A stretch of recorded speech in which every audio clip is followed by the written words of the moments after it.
बिस्मिल्लाहिर्रहमानिर्रहीम। मोहतरम नाजरीन, सानिया मशरकी पाकिस्तान हमारी तारीख का एक अफसोसनाक तरीन बाब है, लेकिन इसमें कुछ शक नहीं कि सानिया मशरकी पाकिस्तान के मौके पर हमारी धरती के फर्जंदों और जांबाजों ने जुर्रत और बहादुरी की एक मिसाल भी पेश की। इन्हीं लातादाद गाजियों और जांबाजों में एक नाम लेफ्टिनेंट कर्नल शुजात लतीफ़ साहब का है।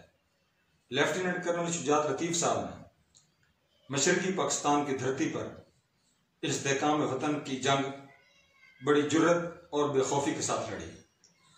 उसके बाद ये दुश्मन की कैद में चले गए और इनका सबसे बड़ा कारनामा यह है कि इन्होंने दुश्मन की कैद में फरार होने की कोशिश की। आइए ये वाकया इन्हीं की ज़बानी इनसे सुनते हैं। कैद में हम जब चले गए तो हमें लेके गए पहले आगरा जेल। आगरा जेल वो पुराने मुगलों के जमाने का बना हुआ पुराना जेल। तो ये मशरकी पाकिस्तान जैसूर सेक्टर से नहीं, मैं मशरकी पाकिस्तान से फिर आ गया हूँ, हम इंडिया आ गए। ठीक, इंडिया। अगर मशरकी पाकिस्तान का बैकग्राउंड में थोड़ी बताऊँ तो फिर जहाँ से हम आए थे वो हमारी बैरक्स हुआ करती थी। ठीक है। जसोर में, खुल्ला से हम जसोर की तरफ आए जी। तो वहाँ पे उन्हीं इंडियन गाड़ियों पे उन्होंने हमें लादा, पूरी ट्रांसपोर्ट उनकी थी। वो हमारे दफ्तरों में से कुर्सियाँ, मेज, एवरीथिंग उठा के इंडियन आर्मी वो ले गए। और इसमें कोई शक नहीं, कोई झूठ मिल की पूरी वहां से उठा के तो उनके पास वहां पे इंडिया में जाके गए। तो कैद के हवाले से हमारे भाई फिर यहाँ से हम जब कैद हुए तो बहाना उन्होंने ये लगाया कि हम आपको सीधा पाकिस्तान ले जा रहे हैं। ठीक है। रास्ते में सिर्फ डॉक्यूमेंटेशन के लिए आगरा के पास थोड़ी देर रुकने, वो उनके पीछे एक प्लानिंग थी।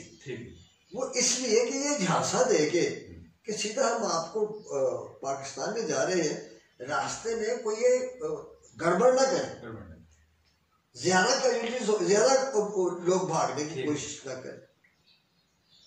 तो ये उनका प्लान कामयाब ना रहा, क्योंकि किसी कंपार्टमेंट में उनका कोई आदमी सिपाही नहीं था, सिर्फ चंद एक आध अफसर होगा, पीछे गार्ड का एक कमरा होता है उसमें बैठे हो। आपको हथकड़ी वगैरह लगाएगी? नहीं, कुछ भी नहीं, हमें कोई हथकड़ी नहीं लगाई हुई थी, कुछ भी नहीं था।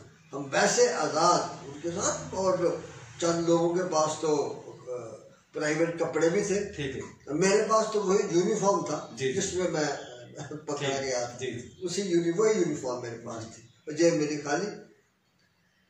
तो खैर वो फिर हम आगरा जब पहुंचे, जिस तरीके से उन्होंने हमें आगरा में उसमें डाला, लोड किया अपने ट्रांसपोर्ट में, ट्रकों में, वो एक दर्दनाक वाकया था, समा था मेरे लिए। एक भेड़ बकरियों की तरह ऑफिसर्स को धकेल के शाउट करके उनको उनमें सिर्फ ऑफिसर्स थे, जवान लग ये सब ऑफिसर्स थे। ठीक है। ये उनकी बड़ी प्लानिंग थी। उन्होंने ऑफिसर्स को जवानों के साथ या जवानों को ऑफिसर्स के साथ रिपैट्रिएट नहीं किया, वहां से नहीं ले किया है। ठीक है। हाँ, ये तो एजुटेशन बढ़ जाएगी। और बल्कि रास्ते में हमने चंद एक तो मेरा ख्याल है महबूब कादर हुआ करता था, मेरा कोर्स मेट भी है, ब्रिगेडियर के रैंक पे रिटायर हुआ। हम दोनों ने प्लान भी किया कि यार यहाँ से अगर निकल जाए तो क्या फर्क पड़ता है। तो फिर ज़हनी तौर पे ये ख्याल आता था कि भाई एक तो हमें मुकाबले के हमें सीधा पाकिस्तान ले। दूसरा ये कि अगर हम यहाँ से भाग गए हमारे जवान क्या सोचेंगे कि एक ट्रायल का वक्त है कि जिसमें अपना ऑफिसर हमें छोड़ के तो चला गया, हमें तनहा छोड़ दिया, दुश्मन के रहमो करम पे और खुद भाग गए। तो ये दो मेन चीजें थी जिससे हमने इसको आगरा पहुंच गए हम। आगरा तो बहुत बुरी तरह वो हमें ले गए। आगरा जेल में बाकायदा वो जेल खाना एक बड़ी लंबी सी बैरक है, प्लेटफॉर्म्स बने हुए थे जिसके ऊपर के कैदी सोया करते थे। सूरज गुरूब होने पे और सूरज तुलू होने पे वो गिनती किया करते थे कि पूरे हैं इसमें के इसमें से कोई गायब तो नहीं हुआ। और जो खाना मिलता था, नाश्ता मिलता था, जो कुछ चाय की पूरी और एक मग्गा ग्लास का और एक मग ताम चीनी के, जो मैंने अपने किसी दोस्त से लिया, तो उसमें चाय डाली, उसने सलाखों में से हमने हाथ बाहर निकाले, उसे रखी को ऊपर पूरी रखी और हमने वो इस किस्म के खाना। आगरा जेल में मैं आपको रहा तकरीबन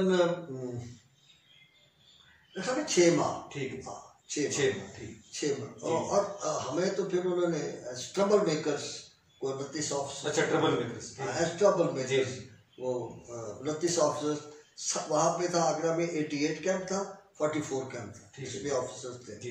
तो कोई 14 हमारे थे, नहीं 15 उनके थे 88 के, बाकी 14 हमारे थे, हो गए 29 हो गए। ये 29 ऑफिसर्स उन्होंने हमें रांची के लिए बुक किया, भाई ये रांची जाए, रांची जेल के लिए वहां से कोई आएंगे, ये उसका हमें इल्म नहीं था कि वहां से भी कोई आएंगे। हमें ट्रबल मेकर समझ के उन्होंने बना के कि ये ज्यादा शराब इसको यहाँ से तो निकालो। खैर वो तो हम चले गए फिर रांची के लिए। और उससे रांची जाने भेजने से पहले उन्होंने हर एक को अपना सॉलिटरी कन्फाइनमेंट में रखा कि ताकि इनके जहन में थोड़े से फतूर जो है इनके जहन में ये कम हो जाए, वो निकल जाए। ठीक है। तो उसके बाद हमें एक जो दिन मुकर्रर था, कोई मेरे ख्याल में उन्होंने हमें 24 दिन 25 दिन पता नहीं इतने विदिन अ मंथ उन्होंने वहाँ पे रखा। उसके बाद हमें 24-25 दिन के बाद हमें ले गए। जाने से पहले ये गर्मियों के दिन थे, जून जुलाई का महीना था। हमें ये प्रिजनर ले जाने वाली वैन जो होती हर तरफ से जो बंद होती है लोहे की, उसमें हमें बंद करके तो घंटा तकरीबन वो धूप में खड़ा कर दिया।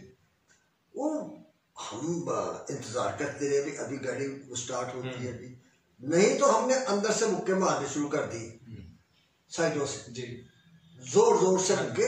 क्या एहतजाज हमने किया, क्या बट नॉनसेंस, गाड़ी चल ही नहीं रही। खैर अल्टीमेटली स्टार्ट हुई तो चल पड़ी। हम रेलवे स्टेशन पे पहुंचे तो शुक्र खुदा का किया कि भाई हम इस समय सांस खुली फिजा में हमने सांस लिया। उन्होंने हमें हथकड़ियाँ लगाई इन पेयर्स, जैसे मेरा अगर दाएं हाथ है दूसरे का बाएं हाथ, और ट्रेन में बिठा दिया। ट्रेन चल पड़ी रांची के लिए, आगरा टू रांची। मैंने देखा वो गुजरती हुई बादशाही बस मॉस्क हमारे जाते हुए लेफ्ट पे आई, राइट पे लाल किला दिखाई दे रहा था। उससे थोड़ा आगे गए तो दूर आगरा ताजमहल हमें नजर आया। खैर हम चले गए। ये रांची एक्सप्रेस थी उनकी, तेज जो गाड़ी चलती है। तो हमने इंतजार किया कि आज जिस कंपार्टमेंट में उन्होंने रखा उसकी बनावट बतानी मुझे मैं जरूरी समझता हूँ कि उसमें 2 टॉयलेट थे। एक जैसे हमारे यहाँ आप ये लोअर क्लास के कंपार्टमेंट में चलते हैं तो वो जैसे ही आप एंटर होते हैं, एंट्रेंस के साथ ही एक कोने में अपना वहाँ पर टॉयलेट होता है। दूसरा उन्होंने कंपार्टमेंट के अंदर रखा हुआ था। हमें वो गेट वाला इजाजत नहीं थी, वो अंदर वाला उसी वही इस्तेमाल करें। तो जनाब उसमें 3 आदमी विद स्टेन गन्स, वो उनके जवान, एक उनका एनसीओ था, 2 जवान थे। यानी एक हवलदार था, 2 सिपाही थे। और वो जो passage, door to door passage है ना, वहां पे होते थे वो। ठीक है। अच्छा, फिर अंदर आने के लिए एक छोटा सा पैसेज होता है, उसमें उन्होंने छल्लेदार तार लगाया, खारदार जो कंसर्टीना वायर कहते हैं। वो अगर किसी को तलब होती बाथरूम जाने की तो वो एक तरफ करता, वो हवलदार आता, चाबी लेके, पीछे उसके आदमी स्टेट बैंक में लेके आग खोलता। वो ये प्रोसीजर चलता रहा। हम इंतजार करते रहे, अंधेरा पड़े। अच्छा, ये सफर कितना है आगरा से? ये आगरा से हमें उन्होंने जो हमने कोशिश की थी वहां से आगरा चलने से पहले कि पता चल जाए, वो 24 घंटे का था। 24 घंटे, एक दिन का था। लेकिन कहते हैं कि शायद 2 दिन का था। मुझे तो खैर इसका इल्म नहीं, लेकिन शायद बाद में आपको 24 घंटे वो हमें तो 24 घंटे। ये जो हमने इंफॉर्मेशन गैदर की आगरा से, तो हम रात का इंतजार कर रहे थे कि रात का इंतजार हो तो अपना कोई कोशिश की जाए, भागने की कोशिश की जाए। तो रात का खैर 9 बजे हो गए। अभी वो बात लेआउट ये था, एक कंपार्टमेंट हमारा है, इसमें उनके 3, एक एनसीओ था और 2 जवान, उससे पिछले वाला और उससे आगे वाला, दोनों कंपार्टमेंट उनसे भरे हुए थे। एक कंपनी स्ट्रेंथ थी, कंपनी स्ट्रेंथ एक 149 जवान होते हैं, मैं ऑफिसर्स के वगैरह। तो कैप्टन राठी था ना उसका, इंडियन आर्मी का कमांड कर रहा, जो कैप्टन राठी से जो ले जा रहा था। तो वो जनाब हमें इस तरीके से, जैसे जो गाड़ी चाहे सिग्नल डाउन ना हो या कोई रेलवे स्टेशन आ जाए, सारे आगे पीछे से आके उसके घेरा डाल देते और हमारे कंपार्टमेंट को घेरा डाल देते। हर एक की गिनती होती थी, दोबारा गिनती कोई भाग तो नहीं गया, कोई निकला तो नहीं है। वो ये उनकी स्टैंडिंग ड्रिल थी। जहाँ कहीं भी ऐसे ही रास्ते में रुक गई है, उन्होंने निकल के आ जाना, हमें गिनती करनी। सोचे हम सिलसिला चलता रहा।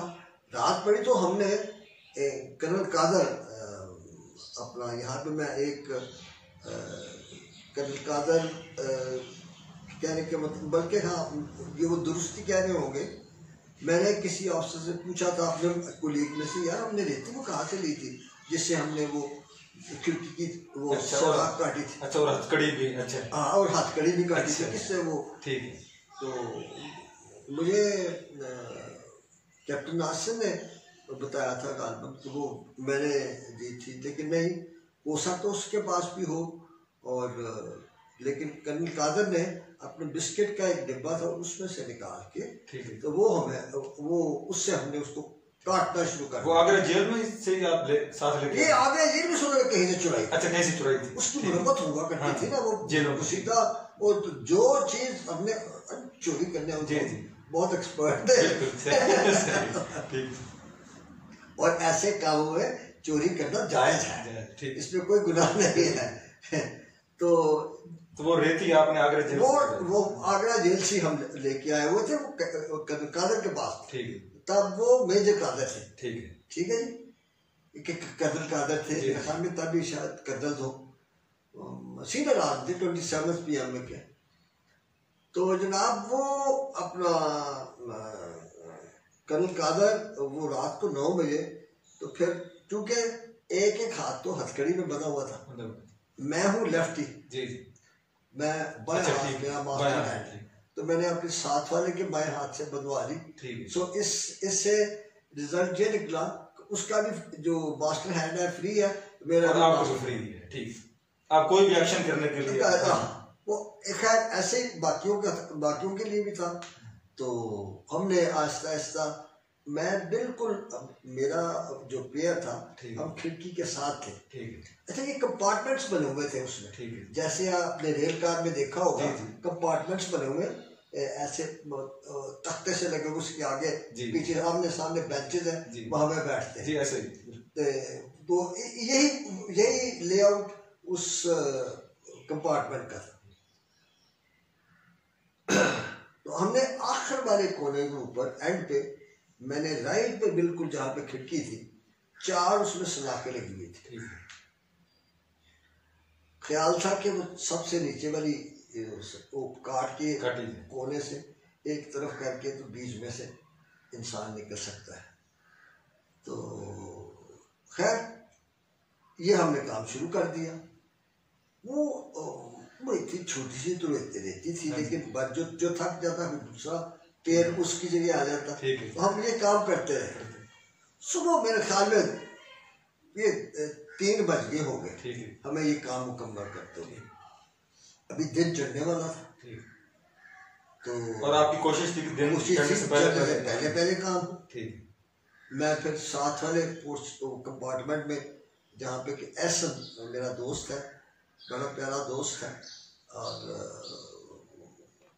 उसने अपनी दिलेराना क़यादत पे 17 जुड़त हासिल किया था ईस्ट पाकिस्तान मशरक़ी पाकिस्तान, जिसको कुलदीप नैयर ने भी उस ऑपरेशन के बारे में जिक्र किया हुआ 31 बलूच का इंडियन। लो जनाब, वो उससे मैंने उसे कहा यार हमारे दरमियान में से काट दो। उसने काट दिए। जो मेरा कुलीग था उसका फायदा ये था उसके हाथ बड़े नरम थे, तो वो उसके हाथ से वो निकल जाता था, वो कड़ा जो था वो कड़ा निकल जाता था। तो उसको ये एडवांटेज था कि कड़ा निकल जाएगा, तो रास्ते में जहाँ कहीं भी होगा वो फाइल फेंकता है निकाल के पाए। खैर वो ये बात चली, उसने काट दिया। फिर मैंने उसी से 20 रुपए इंडियन करेंसी के उसके पास थे, मैंने लिए। मैंने कुछ तो जेब खर्च। तो अपने पोर्शन में गए, वहाँ पे सारे चूँकि ये प्लानिंग सारी कादर की थी, तो सबसे पहले उन्हीं को कहा गया कि आप कोशिश करें, आप जाए पर।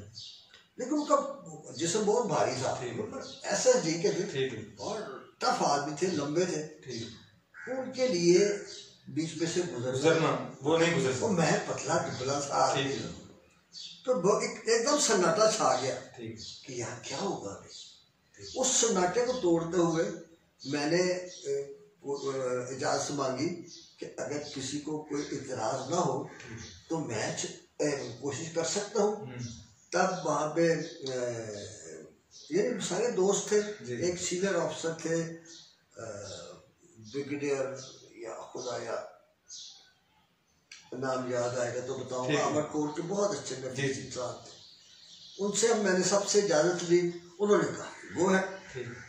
वो खैर मैं बीच में से निकला, आपने उनको खुदा हाफिज कहा, मैंने सबको खुदा हाफिज कहा कि मैंने अभी ये भी बड़ा लाजमी है, मैंने वो रबर वाली कैंची वो नमा चप्पल जो हुआ करती थी वो मैंने पहनी हुई थी। ठीक है, उन इंडिया में कैद के दौरान गहरे काले रंग से पेंट से वो एक क्रॉस लगा के एक तरफ P और दूसरी तरफ W लिखी थी, प्रिजनर ऑफ वॉर। मकसद ये था, इसके भी 2 मकसद थे। एक, हमें ज़हनी तौर पे मफलूज करना कि हम POW हैं, हम प्रिजनर ऑफ वॉर हैं, जंगी कैदी हैं, और दूसरा पहचान के लिए जंगी कैदी। बिल्कुल ठीक है जी। वो सामने मैंने हाफ स्लीव बुनियाद पहनी हुई थी, और उसके नीचे एक मैंने कैंटीन से एक जोड़ा खरीदा हुआ था, वो कुर्ता और एक पजामा मैंने खाकी पतलून के नीचे पहना हुआ था, और कुर्ता इतना बारीक था कि उसको मैंने कमर से बांध दिया हुआ था, अनमार्क्ड था। ये काम आएगा। और वैसे भी मैंने अपने जिस दिन से मैं आगरा जेल में एंटर हुआ, मैंने ना अपनी शेप करवाई, ना मैंने बाल, बल्कि आई रिमेम्बर मान सिंह आगरा जेल का कमांडेंट हुआ करता था, वो बड़ा मजाक में कहता था, यार तुम्हारा नाम तो ये शुजात-उद-दीन क्यों ना चाहिए, तुम्हारा तो नाम तो होना चाहिए शुजात सिंह। शुजात सिंह, ठीक है, ठीक है, सही। तो खैर ठीक है, आपने अपने उनसे इजाजत ली? और मैंने इजाजत ली जी, मैंने इजाजत ली तो अपना फिर छलांग का इनका भी तरीका, मैं निकल गया। मैं चूंकि लेफ्टी हूँ, लेफ्ट से मैंने ऊपर वाली जो सलाख थी, हाँ, उसको मैंने पकड़ लिया। अभी एक चीज यहाँ बतानी जरूरी है जी, इंडिया का बहुत ह्यूज रेल नेटवर्क है, ठीक है, रेल नेटवर्क बहुत ह्यूज है और सब डबल है, पैदल ट्रैक उनके डबल ट्रैक्स बने हुए हैं। तो बाएं तरफ खाई थी और दाएं तरफ यही तरीका था, और बाएं तरफ तो खैर एक सिंगल रो की सीट थी लगी थी ना, एक सिंगल रो पे 1 2 3 4 5 6 वो सिंगल सीट बनी होती है, तो वहां से तो छलांग लगा नहीं सकते थे, एस्केप करना उस तरफ को दैट वाज इम्पॉसिबल, क्योंकि that was under the direct observation of the sentry and the havaldar who were present in the compartment. वो तो वहां से तो फिर यही एक तरीका था। तो साथ इसके पैदल ट्रेन थी, और ट्रैक था, पैदल ट्रैक था। मैंने ये प्लान किया कि इसको ये मैं दोनों ये एक तो ये जिसके साथ मैं लटका हूँ ट्रेन और उस ट्रैक के दरमियान में चला, ताकि आप ट्रैक के ऊपर नहीं गिरे। ठीक है, ट्रैक के ऊपर आ गए। जब पूरा लटका ऊपर से मुझे कादर ने मेरे हाथ को पकड़ा हुआ था, ठीक। और जब मेरा ये ख्याल था मैं पूरा स्विंग लेके एकदम छोड़ दूंगा, तो फिर चूंकि मैंने पहला कोर्स किया हुआ था, बेवकूफ़ी मेरी कितनी स्पीड में PLF होता है, पर क्या कि मैं पैराशूट लैंडिंग फॉल करके कुछ समझने की कोशिश की, मैंने आई टुक ए चांस, देखी जाएगी। खैर वो मैंने पूरी स्विंग ली, रिमेम्बर बिल्कुल ये मुझे क्लियरली याद है। मैंने उनको इशारा किया कि छोड़ दे हाथ, उन्होंने छोड़ दिया, मैंने स्विंग ली और मैंने फिर I let me go hand गो, मैंने अपना हाथ छोड़ दिया। उसके बाद मुझे नहीं पता क्या हुआ,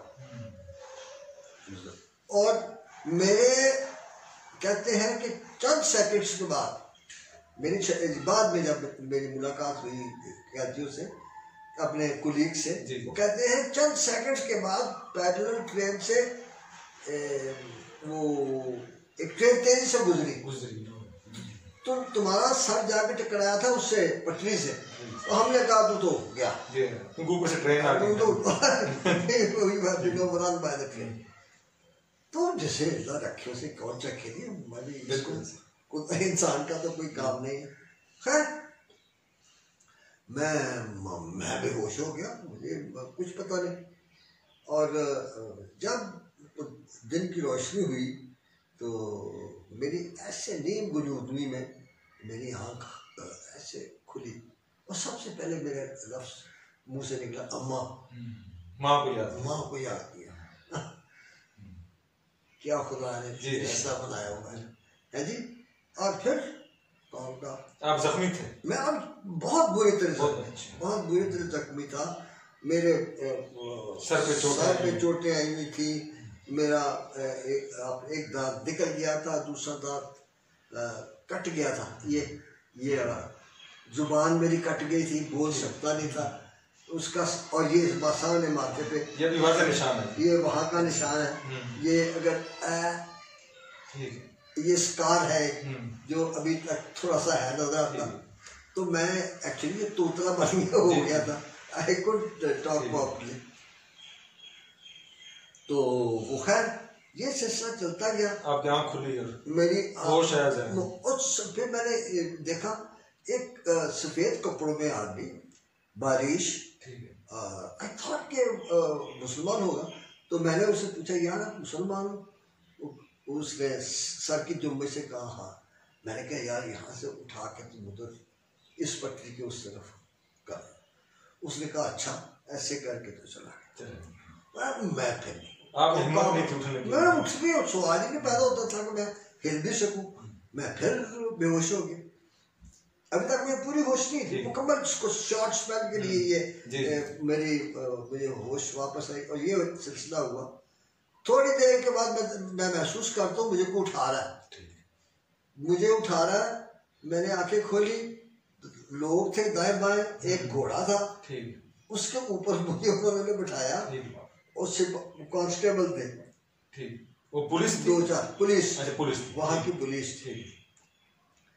तो वो मुझे थाने ले गए, जो ज्यादा दूर नहीं होगा, लेकिन मुझे क्या पता नहीं कितनी देर लगी वहां पर पहुंचते हुए। पर क्या जी, उन्होंने मुझे वो उस थाने में ले गए और सेल में चारपाई बिछी हुई थी, मुझे चारपाई पे मैं लेट गया, एक साइड पे एक सिपाही, दूसरी साइड पे दूसरा सिपाही, और मैं फिर काउंट ऑफ गए, मैं फिर बेहोश, मैं फिर, लेकिन मुझे सही होश आई 2-3 बजे, 2 के 3 बजे करीब आफ्टरनून। तो मैंने देखा कि यार मैं तो इसमें हूँ, थाने में हूँ। तो दोबारा गिरफ्तार हो गया, गिरफ्तार हो गया, पकड़ा गया। अच्छा मैं क्यों, ये क्या करूँ अभी, मैं कैसे अपने कवर कर सकता हूँ इसके। सोचा कि चलो यार ये कहूँगा कि गाड़ी में रश था, धक्का लगा, वहाँ पे गाड़ी के पास जगह, एंट्रेंस के पास जगह मिली खड़ा होने की, तो मैं गिर गया बाहर, या बाहर ही कहीं पायदान पे जगह मिली, यानी वगैरह मुख्तलिफ किस्म के। लेकिन सबसे बड़ा ऑब्स्टिकल था वो कड़ा था, वो जो हथकड़ी लगी, हथकड़ी का एक तो न्याजी के पास चला गया, ठीक है, दूसरा मेरे इसमें था, मेरे से तो दिखता नहीं था, मेरे हाथ में ऐसे भी बहुत बड़ी निशानी थी कि ये प्रिजनर, मैं उससे सब पकड़ा जाता तो भाई ये कोई जेल तोड़ के तो भागा हुआ, और लिखा हुआ भी तो था जी, लिखा हुआ भी था प्रिजनर। वो तो खैर उस वक्त इतनी ब्लीडिंग हो चुकी हुई थी कि वो छुप चुके थे, वो जो लिखा हुआ था पतलून पे भी और मेरी बुनियाद पे भी, वो सब सुर्ख, यानी मैं सर से लेके पाँव तक सब सुर्ख हो चुका हुआ था, इतनी ब्लीडिंग हो चुकी हुई थी। तो जब मुझे ऐसे आया तो वो मुझे उसका जो सब इंस्पेक्टर था वो उसे देखा, बोले क्या तुम कौन हो, ऐसे पूछा।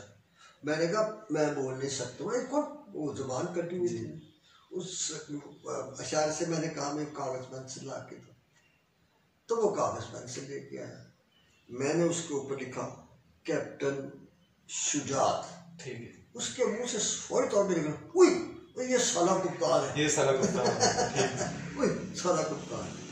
बात ही फिर घंटियाँ बजने शुरू हो गई, वो मुझे वहाँ से हथकड़ियाँ लगाई उन्होंने, यहाँ पे बेड़ियाँ लगाई इसमें अपने पाँव में, और ले गए उसी पैदल उस गांव में। ये गांव था, एक नाम था इसका दिलदार नगर, ठीक है। वहाँ पे वो कंपाउंडर था, जैसे हमारे यहाँ कंपाउंडर होते हैं, ठीक है, देहात में। एक मेज था, एक कुर्सी थी, उस पे दवाइयाँ थी, उसने वो तिनके के ऊपर रुई लगा के पीला दारू आई, पीला दारू से उससे जख्म को लगा वापस आ। तो साथ ही उन्होंने वहाँ से फिर मुझे ट्रेन पे बिठाया, वहाँ से भेज दिया पूरी एस्कॉर्ट के सेक्शन स्ट्रेंथ थी उनकी, वो मुझे 4 सिपाही, मेरे ख्याल 4 सिपाही वो ले गए मुझे गाजियाबाद, ठीक है, वो ज्यादा दूर नहीं होगा, ठीक है, या मुझे नहीं पता कितना वक्त लगा होगा वहाँ पे, वो तहसील हेडक्वार्टर, ठीक है, वहाँ पर उन्होंने जाके मुझे उसके बाद सेल में बंद कर दिया। तो सेल में जब मैं लेट गया जमीन के ऊपर, फिर सो गया। खैर रात ऐसे मैं खा भी कुछ नहीं सकता था, पी भी नहीं कुछ सकता था, मुझे सख्त तकलीफ होती थी। खैर अल्लाह के नाम पे छोड़ के मैं रात गुजरी, दिन चढ़ा, तो मुझे अपना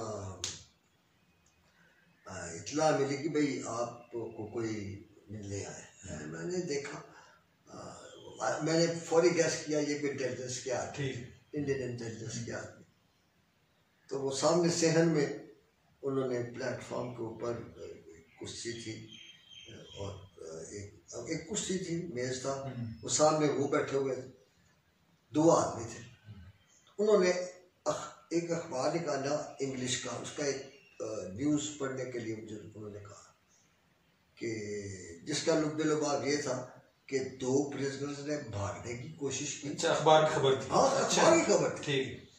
एक भागने में कामयाब हो गया। अच्छा। दूसरे को गोली मार दी गई। अच्छा, दूसरे को शहीद कर दिया। हाँ, दूसरे को कंपार्टमेंट में गोली मार दी गई, शहीद कर दिया गया। और मुझे पूछते हैं दूसरा कौन था? मैंने कहा मैं बोल ही नहीं सकता, मुझे 2 कागज पेंसिल तो मैं तुम्हें बताऊँ दूसरा कौन था। तो मैंने कहा, वो उस पर लिखा I do not know who escaped after me, I was the only one. तो आप अकेले ही भागे थे? मैं अकेले था, मुझे क्या पता पीछे कौन है कौन नहीं, क्या हुआ। तो ये तो फिर जब मैं वापस आया तो फिर मुझे पता चला कि वो, अच्छा, वो दूसरा कौन था? और वो दूसरा कौन था और उन्होंने क्या किया था, प्लानिंग क्या की थी। वो क्या थी सर? वो थी प्लानिंग ये थी कि जब ट्रेन अल्टीमेटली खैर आके उन्होंने ट्रेन उसके बाद जाके रुकी पटना। ठीक। पटना रुकी तो उनको गिनती की तो एक ऑफिसर कम निकला। सो मेरी अफसोस में उन्होंने उसको जो काटी थी हमने वो सलाख काटी थी, वो उसको बराबर करके उसके ऊपर सुर्ख रंग की पॉलिश बना दी। ठीक है। तो समझ ना आया कि एक आदमी कैसे भागेगा, इतनी टाइट सिक्योरिटी में कैसे निकलेगा। वो खैर ये काफी देर वहां पे कहते हैं कि गाड़ी खड़ी रही। फिर एक सरदार जैसे कोई सोच के लिए ऐसे कोई टेक लगाता है किसी चीज से, तो एक उनमें से किसी सरदार सिख सिपाही ने ऐसे टेक लगाने के लिए ये कोनी रखी उस सलाख पे, वो नीचे होगी, वो यहाँ से भागा। ठीक। बस फिर क्या था, फिर उन्होंने, और इन द मीन टाइम वो जो था ना न्याजी मेरा कुलीग, उसने अपना उसके हाथ नरम थे जी, उसने निकाल के वो बाहर फेंक दिया। ठीक। तो भाई 14 थे ना, हम 29 थे, 14 का तो बन गए जोड़े। एक उसाफ नाम था उसका, कैप्टन उसाफ, वो अकेले थे, उनको अकेले को दोनों हाथों को बांध दी थी। तो इसने किसी तरह से आगे कि भाई एक जाए, आए तो ये कहे कि मेरे साथ तो इसने न्याजी ने उसके साथ बंधवा दी। सर वो दूसरा कौन था, वो कर दीजिए इसको। वो मैं बताता हूँ। अभी जब ये मैं भाग गया, ये अभी मुझे मेरे अपने साथी बता रहे, जब आप वापस आया तो उनको मिला, वो भी एक लंबी कहानी।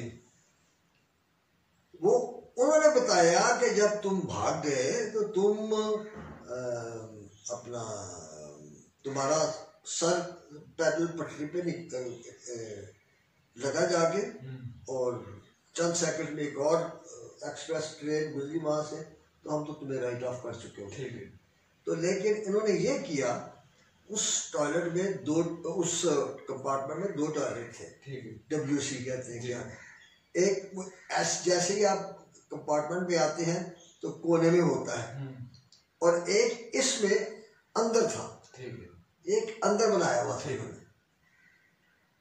तो हमें सिर्फ अंदर वाला इस्तेमाल करने की जरूरत थी। लेकिन जब ये मेरे वाला सिलसिला हो गया तो वो सर जोड़ के इकट्ठे होके खड़े हो गए। कैप्टन राठी भी था और सूबेदार भी था और भी थे कि अभी क्या किया जाए, कैसे कवर किया जाए। सो उन्होंने ये किया, उन्होंने कहा जी अभी अंदर वाले जो WC है वो कोई इस्तेमाल नहीं करेगा, ये जो गेट दरवाजे एंट्रेंस के साथ है ये इस्तेमाल किया जाए, क्योंकि वो हमारी नजर से दूर था, कि वहां पे क्या हो रहा है। तो इसको जाने की तलब हुई। तो क्या नाम था सर उनका? इनका नसीबुल्ला। अच्छा। SSG के थे। अच्छा, हाई थी नफीस आदमी। इनका क्या रैंक था? It was a major। अच्छा, मेजर। हाँ, सीनियर मेजर। ठीक। वो सीनियर ऑफिसर। तो मेरे ख्याल से कर्नल भी, कादर भी उस वक्त वो मेजर ही हुआ होंगे। तो ये फिर वाशरूम जाने ये इनको तलब हुई। ठीक। तो इन्होंने वो आया, उन्होंने जी जो प्रोसीजर के मुताबिक 2 उनके बंदे आए, आगे चाबी लेके उनका उन्होंने खोला, वो लेके गए अंदर, उस उधर जैसे ही वो उसमें टॉयलेट में अंदर गया, पीछे से उसने दूसरे आदमी ने करकट का पूरी स्टेन गन उसके बैक से ब्रश लगा दी, शहीद कर दिया उसको। नहीं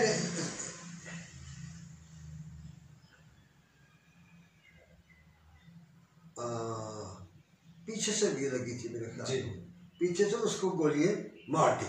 ठीक है, ठीक है, और लाके उसको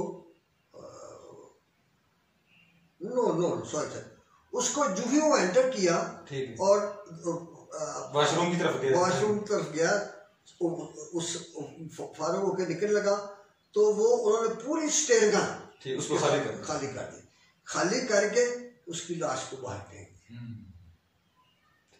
ठीक है, तो फिर उन्होंने गाड़ी रुक गई, उन्होंने आके बताया उस लाठी ने कि जी ऐसे इसने भागने की कोशिश की, तो अब we have shot in death, आप देख सकते हैं। तो हमारे जो दो सीनियर आदमी थे, ऑफिसर्स थे, उनको अपना बुलाया गया, उन्होंने देखा, उन्होंने कहा कि डेड बॉडी देख ये सारी गोलियां तो इसको सामने से लगी हैं, अगर ये छलांग लगा रहा होता तो पीछे से गोली जानी चाहिए थी। ठीक है, जहरी बाजू बंदा भाग रहा है, उसको पीछे से तो ये क्या आपने मजाक बनाया, ये आप सरासर ये जुल्म किया आपने, इट्स अ मर्डर।